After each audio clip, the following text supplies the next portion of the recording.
I'm...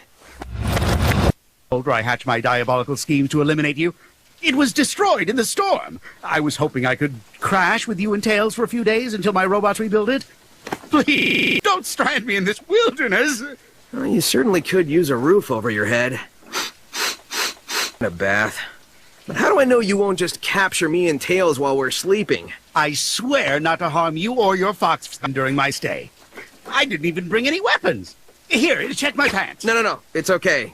I believe you. So, it's only for a few days. It's just you. Just me? Their family?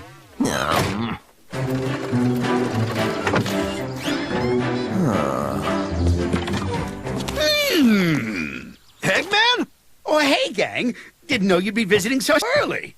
I'm still in my evil pajamas. They've got a trapdoor in the back. What's he doing here? We have a truce. Tails is letting him stay here till his lair is rebuilt. Ham, still waiting on that salmon eggs Benedict. Coming.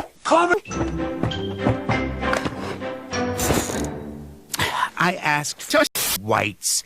These are yellows. See the yellow? I'm trying to watch my cholesterol. And this salmon is farm-raised. What is this, prison? It's all some evil plot, man! First he lures us in with some terrible roommate...